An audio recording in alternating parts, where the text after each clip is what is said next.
네, 하루간 경제 뉴스를 종합하는 시간 경제온입니다. 은행권에서 횡령 사건이 끊이지 않고 있습니다.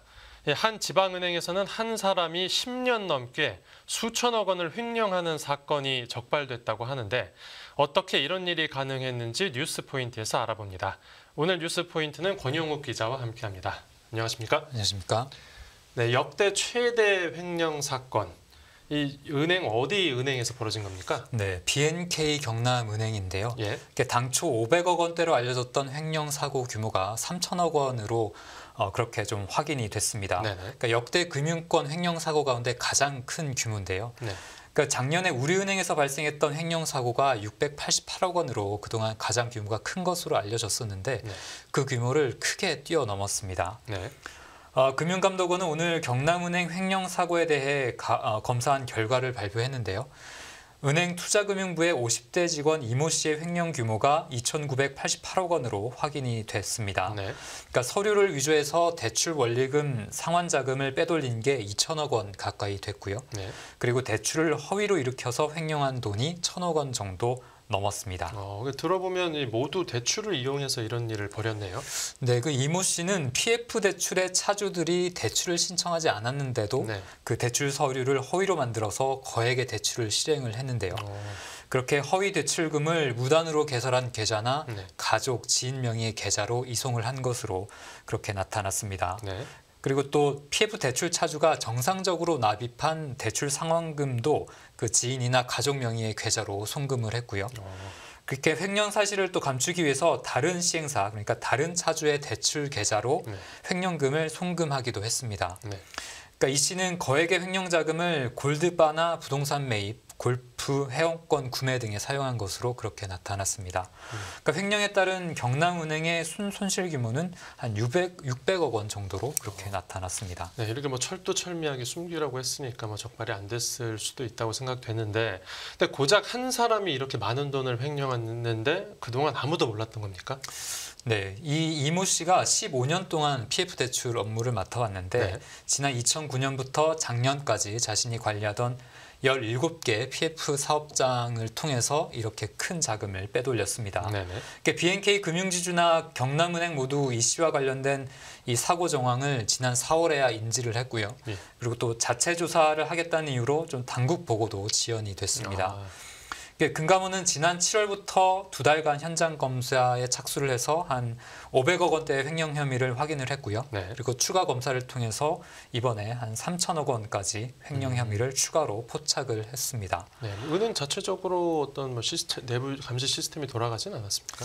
네, 이번 이 거액 횡령 사고가 그 BNK 금융지주와 경남은행의 내부 통제 기능이 제대로 작동하지 않았기 때문으로 그렇게 분석이 되는데요. 예. 특히 BNK 금융지주는 고위험 업무인 PF 대출과 관련돼서 그동안 위험 점검을 제대로 실시하지 않았습니다. 경남은행 같은 경우에는 지난 2020년부터 PF 대출 규모를 크게 키워왔거든요. 네. 그런데 관련된 실태 점검을 제대로 하지 않은 셈입니다. 네. 이모 씨가 15년 동안 같은 부서에서 같은 업무를 하고 있었는데 예. 경남은행은 그 장기 근무자를 대상으로 하는 명령 휴가를 한 번도 시행하지 않았고요. 그러니까 명령 휴가라는 것은 그 금융 사고 발생 우려가 높은 업무를 수행하는 직원들에게 네. 또 불시에 휴가를 가게 해서 그 직원의 어떤 금융 거래나 전산 시스템을 불시에 점검하는 그런 제도인데 네네. 경남은행이 그런 것들을 한 번도 시행하지 않았고요. 또 이모 씨에게 PF 대출의 사후 관리 업무까지 맡게 하면서 어떤 직종 분리도 제대로 하지 않은 것으로 그렇게 나타났습니다. 또 은행의 자체적인 감사도 부실해서 이렇게 오랜 기간 횡령 사실을 적발하지 못한 것도 이번 사고의 규모를 키운 원인으로 지목됩니다. 네, 그 횡령한 직원도 직원이지만 그 조치를 제대로 취하지 않은 은행에 대해서도 어떤 당국의 엄정한 조사와 처벌이 필요해 보입니다. 네, 그렇습니다. 네, 다음 뉴스 보겠습니다. 오늘 새벽 세계 금융시장의 이목이 한 곳으로 쏠릴 것으로 보입니다. 바로 미국 연방준비제도가 개최하는 연방공개시장위원회 정례 회의인데요. 회의에 앞서서 어떤 부분을 유심히 봐야 할지 미리 짚어보겠습니다. 네, 이번 FOMC 회의, 먼저 시장에서는 어떻게 전망하고 있습니까? 네, 연준이 이번 달에는 기준금리를 동결할 가능성이 굉장히 큰데요. 예. 하지만 시장이 주목하는 것은 이번 달 이후에 연준이 무엇을 어떻게 움직이느냐 하는 점입니다. 네. 그러니까 일단 연준은 현재로서는 경제 상황에 대해서 섣불리 예단하지 않겠다라는 입장을 좀 강조할 것 같고요. 네.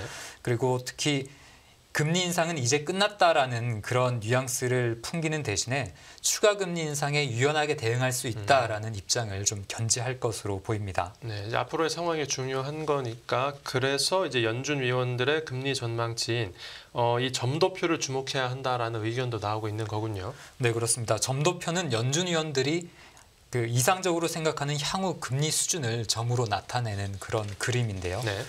그러니까 의원들의 기대치가 한눈에 확인되는 만큼 연준 정책의 앞으로의 방향성을 쉽게 확인할 수 있어서 좀 유용한 지표로 꼽힙니다. 네. 네, 점도표는 그 향후 금리 수준이 높아지는, 즉 금리 인상에 다소 치우치는 방향으로 계속 유지가 될 것으로 예상이 되고요. 네. 특히 직전 점도표보다는 추가 금리 인상에 대한 의지가 조금은 더 강화될 수도 있다. 이런 전망들이 나오고 있습니다. 네네. 특히 기존의 점도표상에서는 연준이 내년에 금리를 인하하는 쪽으로 좀 그렇게 조사가 됐었는데 예. 이번 점도표에서 내년 인하 가능성이 사라지는지 여부도 굉장히 좀 주목할 만한 부분이고요. 네, 그렇겠네요. 네, 또 2026년 이후의 전망치인 장기금리 중앙값을 주목해야 한다라는 목소리도 있는데 예. 이 지난 6월 점도표에서는 장기금리 중앙값이 2.5%였는데요. 네. 이번 점도표에서 이것이 한 3%까지만 올라도 이게 인플레이션이 굉장히 높아서 시장을 흔들 수 있다라는 신호로 좀 받아들여질 수 있습니다. 네, 물론 이제 당연히 제롬 파월 연준 의장이 기자 간담회에서 어떤 말을 하는지도 중요하겠죠. 네, 파월 의장이 1시간 조금 안 되는 시간 동안 기자들과 질의응답을 하는데요. 예.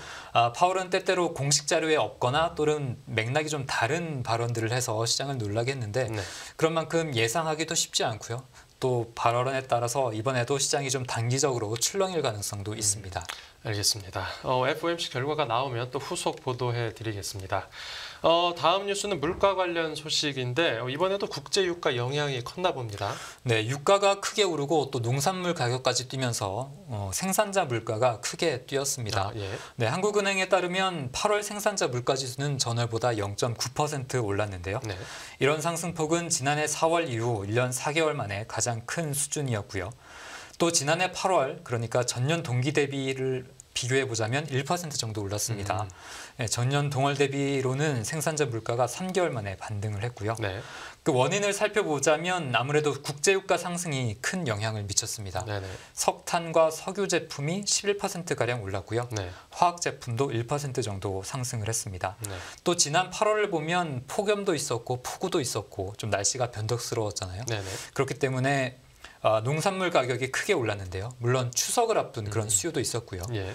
농산물 가격이 13% 이상 좀 급등을 했고 축산물 가격도 1%대로 상승을 했습니다. 네네. 조금 더 세부 품목별로 보면 배추가 112% 폭등을 했고요. 네. 시금치도 60% 가까이 오르면서 농산물 가격 급등을 주도했습니다. 네, 알겠습니다. 다음 뉴스 보겠습니다. 자동차세를 매기는 기준이 바뀌는데 국산차에 더 유리해지는 쪽으로 바뀝니까? 네, 현재는 배기량에 따라서 승용차의 자동차세가 결정이 되는데요. 예. 앞으로는 차량 가격에 따라서 과세를 하는 방안이 검토되고 있습니다. 예. 네, 그동안 그 수입 자동차는 가격에 비해서 배기량이 낮아서 세금 부담이 상대적으로 국산차보다는 좀 적다 이런 문제 제기가 있었는데요. 네네. 그래서 뭐 과세 형평성 얘기도 나왔습니다. 그런데 앞으로는 자동차세 기준이 차량 가격으로 바뀌면 수입차 소유자의 세 부담은 조금 더 늘어나게 되고요. 예. 국산차 소유자의 부담은 조금 줄어들 것으로 그렇게 관측이 됩니다. 예. 그러니까 사실 자동차 배기량은 줄이면서 또 출력은 그대로 유지하는 자동차 엔진 다운사이징 기술이 그동안 많이 좀 발달을 해와서 네. 터보 엔진 같은 게 생긴 거죠. 그렇죠. 네. 그래서 자동차 가격을 높게 유지하면서도 고배기량 차량이 저배기량 차량으로 이렇게 바뀌는 사례가 좀 많아졌었는데요. 예, 예. 그렇기 때문에 과세 기준도 좀 변해야 된다 이런 목소리가 그동안 꾸준히 제기돼 왔었습니다. 네, 알겠습니다. 이 관련 법 개정까지는 또 이제 앞으로 어떤 절차가 남았습니까? 네, 행정안전부가 내년 상반기까지 관련 내용이 담긴 개편안을 마련하겠다고 오늘 발표를 했고요. 예. 또 이후에는 업계 의견 수렴 등의 절차를 거쳐서 내년 하반기에 지방세법 개정안을 마련해 입법을 추진할 계획입니다. 예. 또 한 가지 변수가 좀 있는데 이번 자동차세 기준 변경은 한미 자유무역 협정과도 좀 연기가 돼 있습니다. 이 FTA와도 관련이 있습니까? 네, 수입 자동차의 가격과 연기가 되는 부분이라서 그런 것 같은데요. 예. 이게 일종의 미국과 협의가 필요한 셈인데 네. 행정안전부와 산업통상자원부가 좀 협력을 해야 하는 부분인데요. 네네. FTA 문제를 좀 어떻게 넘어설 수 있을지 지켜봐야겠습니다. 네, 알겠습니다. 이제 끝으로 산업계 소식인데 신세계그룹이 백화점과 이마트 대표를 동시에 교체했다고요? 네, 신세계가 백화점과 이마트 대표를 모두 교체하는 일종의 강수를 뒀는데요. 예. 그러니까 글로벌 경기 침체에 따른 내수 부진이 좀 이어지고 유통업계 불확실성이 커지면서 좀 위기를 돌파해보자 이런 좀 취지로 읽힙니다. 네, 구체적으로 어떤 수장들이 또 자리를 맡게 됐습니까? 네, 그룹이 오늘 발표한 2024년 정기 임원 인사 내용을 보면요. 네. 그룹 계열의 대표이사 40%를 교체하기로 그렇게 결정을 했습니다. 네네. 그러니까 이마트 대표이사에는 한채양 조선호텔앤리조트 대표가 내정이 됐고요. 예. 그러니까 실적 악화로 지난해부터 거취가 도마 위에 오르던 이마트의 강유석 대표는 자리에서 결국 물러나게 됐고요. 네네. 그리고 또 한채양 신임 대표는 이마트와 이마트 에브리데이, 이마트 24 등을 모두 맡아서 네. 그 3사 원대표 체제로 운영이 되는데요. 그러니까 통합 대표 체제를 통해서 조직 역량을 결집해 보겠다는 게 그룹 쪽의 설명입니다. 네네. 네, 그리고 지난 2021년이었죠. 백화점 수장으로 경영에 복귀해서 작년엔 사장까지 승진했던 손용식 대표가 네. 실적 악화라는 파고를 넘지 못했고요. 네네. 그리고 백화점 신임 대표에는 신세계 센트럴시티의 박주영 대표가 내정이 됐습니다. 네. 그러니까 박 대표는 백화점과 센트럴시티 대표를 함께 맡게 됩니다. 신세계의 이번 인사는 지난해보다 한 달 정도 앞당겨진 건데요. 예. 9월에 인사를 한 것은 이번이 처음입니다. 예. 그러니까 신세계는 매년 12월 1일자로 정기 인사를 해오다가 네. 2019년도에 이마트만 10월로 인사를 좀 앞당겼었고 2021년부터는 백화점도 이마트와 함께 10월에 함께 인사를 해왔습니다. 그러니까 이번에 9월로 또 앞당긴 거고요. 네, 그렇습니다. 어떤 철저한 성과와 능력주의 인사를 통해서 성과를 새롭게 내보겠다 이런 게 그룹의 설명인데 네. 또 어떤 성적표를 받아들이게 될지 한번 지켜봐야겠습니다. 네, 어떤 신세계의 의지가 엿보입니다. 네, 오늘은 금융권 소식부터 산업계 이야기까지 다뤄봤습니다. 오늘 뉴스 포인트는 여기서 정리하겠습니다. 잘 들었습니다. 감사합니다.